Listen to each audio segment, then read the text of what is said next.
Hi there, in today's short video I'm going to share with you some ideas on how to spot sales opportunities in your business without doing any more marketing.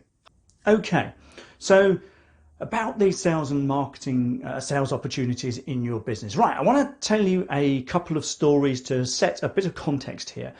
When I had my last business, which is a web design company in a place called Oadby on the outskirts of Leicester in the UK, we had an office above a shop, and it was in a row of shops in like a little village centre.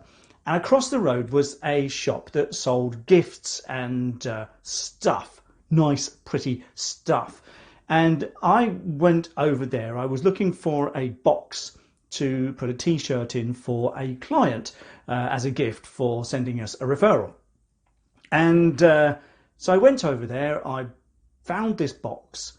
So a very, very good looking box. It was just a rather pretty box to put the t-shirt in and to have it wrapped up. And I asked the woman at the counter, is there any way if I bring my t-shirt over that you could gift wrap this box for me? And she said, no, we don't do gift wrapping. And I said, look, I'm willing to pay simply because I can't do gift wrapping. I literally don't do very well at all. I'm just not that way inclined. And she said, no, don't do gift wrapping at all. And I just thought, she didn't even think about it. I would happily have paid maybe even £10 for her to take it away and for me to come back an hour later and it was gift wrapped. Whether that took her 1 minute or 10 minutes, I would have been happy to pay for gift wrapping. Now, to contrast that, just down the street from there was a company that sold chocolates. And I bought a bundle of chocolates as a prize giveaway for an event we were going to. And I asked her if she did gift wrapping, and she said, yeah, we do gift wrapping. We can wrap it up with all of this clear plastic and bows and ribbons and stuff, but we'll charge you £10 for it. And I said, you know what, just do it. I'm happy to pay. And like I said, I don't really care how long it took her. She made it look absolutely gorgeous. I couldn't have done that. Now, here's the thing. Are people asking you in your business if you can do things that you don't necessarily already do? Are you being asked questions about, do you do this, or what about that? And if you are, those are buying signals. Now, this woman in the gift shop completely and totally overlooked the fact that I was offering her a sales opportunity without doing any extra marketing. However, the chocolate company down the road were more than geared up for this. So there's a contrast there. Business thinking down there, not such business thinking across the road at the gift shop. Now, in my last business, I've just mentioned, a web design company, we were regularly being asked if we could do SEO. So guess what? We started doing SEO services. And funnily enough, because it was there and because we offered it to people, people started buying it. And when somebody asked it if we could do SEO, we said, yes, we can. And funnily enough, amazingly, we sold it. Now, here's the thing. Can you do the same? Are people asking you for stuff that you don't necessarily already sell or you don't necessarily already do? Now, there's another story of a music shop in Leicester which closed down not long after this happened. I went in there to buy a recorder for my daughter. She was about to start playing recorder at school. And so we went in there. It was Leicester's best known music shop. I mean, literally, it was the music shop that everybody in Leicester, 250,000 people, went to. It was really popular. And we went in there and I said, do you have a recorder? Now, my daughter was with me and she said, no, we don't have any in stock. And I said, well, when are they coming in? And he said, I just don't know. And I looked around and there were hundreds of ukuleles. Now, at the time, ukuleles were becoming big in schools. And so what they'd done is they'd literally ditched recorders, even though recorders still sold, and they started selling ukuleles. Now, I also happen to know that this company has a website, and they sell pretty much all musical stuff on their website. But he didn't even say, look, I tell you what, while you're here, if you want, we can order one through the website and we'll have it delivered to you. But no, that didn't even occur to him. He didn't even know when the recorders were coming in. And my daughter was really disappointed. So I said, never mind, we'll go somewhere else. So we walked to the other side of the city centre to a tiny little music shop with a lovely old lady who ran it. And I said, look, those guys up the road don't have any recorders. Do you have one? And she said, well, I've got 3. Which colour would you like? Right there, and then a sale. Now, interestingly enough, this big, most popular music shop closed down. not long after, literally days after I walked in there looking for a recorder. And to be honest, if that was their approach to doing business, I'm not in the least bit surprised. No enterprise, no helping the customer, no thinking through what on earth that it was that they were trying to sell, no responding to customer requests, literally none whatsoever. And whilst on the one hand it's sad that a small business closes, on the other hand, to me, as a business owner and marketeer, it's no great surprise. So how can you take advantage of this? How can you prod people? Well, first thing I would urge you to do is to have a look at what it is you're doing. Are there product or service variations that you can just add to the mix that someone might at some point buy if presented to them in the right way? A good idea is, people who bought this also bought that. Very, very common in e-commerce, but it works. It's really, really simple.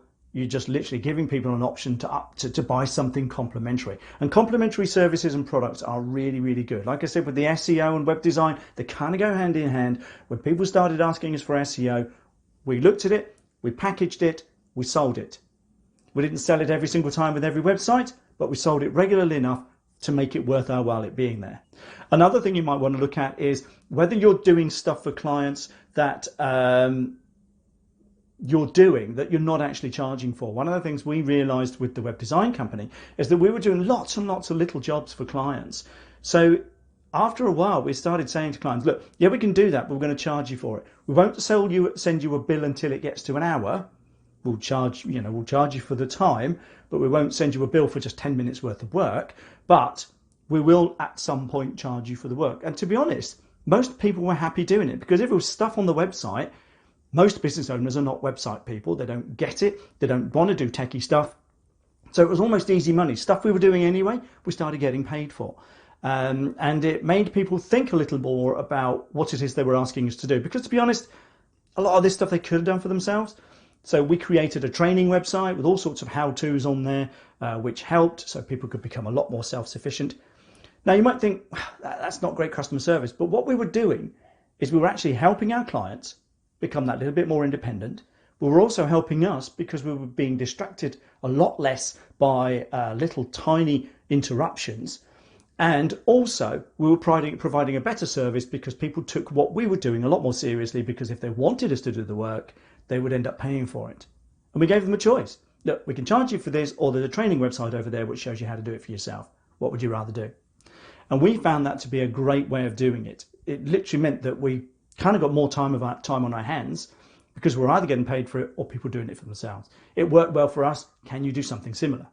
But there are loads of opportunities to do this. If you've got a fast food place, can you offer packages? The meal deals, and that's a great thing to do. Almost all restaurants, the majority of restaurants offer kind of meal deals. 3 courses or whatever it is, or complimentary bottle of wine if you spend X, etc. It's a great way of bumping up your profit value, because people typically spend a little more. It's widely known. Can you do something in your business? And finally, what if there are things that you get asked to do that you quite frankly don't, won't, or can't do? And this is something I've done in the past. And it's what's known as a partnership agreement. Can you find a company locally that you can develop a relationship with, a trusting relationship, whereby you can hand work over to them, and complementary, they hand work over to you for mutual benefit. Now, the good thing is you can tell your customers, we're working in partnership. In this particular aspect, we're working in partnership with X. Most people are happy with that, particularly in the service industry. People do collaborate.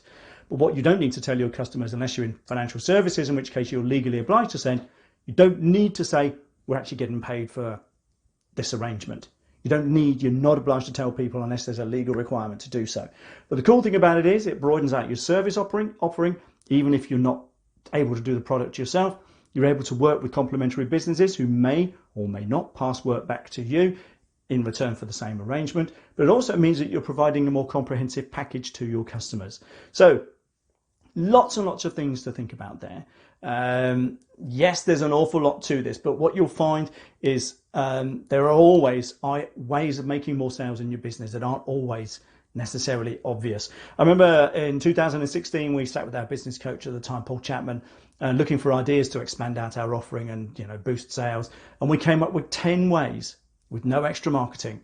I could have thought of 4 or 5, but we came up with 10 between us, ideas that may or may not have boosted our profit. And we ran with a handful of those. Some of them were not so feasible. We just wanted blue sky ideas, but some of them were, and we ran with them. It wasn't as difficult as you think. If you need any help with this stuff, you're in Auckland, come and talk to me. More than happy to help. But anyway, have a think. Can you leverage what you've already got? Are you doing stuff that you're not getting paid for? Are you being asked for stuff that you don't already do? Can you develop partnership agreements? Can you do variations on what you're already offering to the people already buying from you? Are people asking you for things that you don't necessarily do? And if any one of those is a yes, then explore it. I promise you it will make a big difference to your business. It certainly did to us. But that's it. Thank you very much for tuning in. I really appreciate it. Remember to like, share, subscribe / follow. Ask any comments if you've got it. If you've got any questions, please come back to us. More than happy to respond. But that's it. Thanks for tuning in, and bye for now.